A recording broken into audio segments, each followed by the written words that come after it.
How do you read words without the harakat? You know, when I look at the beginner books, they have harakat, the fathas, the kasras, the dhammas, the sukoons, and you begin to make sense of words. But then when you pick up a book like this and it's got no harakat, you start doubting your learning and understanding.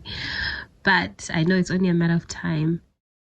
One day I'll be able to read it with harakat. And what happens, how you read without harakat is eventually just with a lot of practice, learning, revising, building up on vocabulary.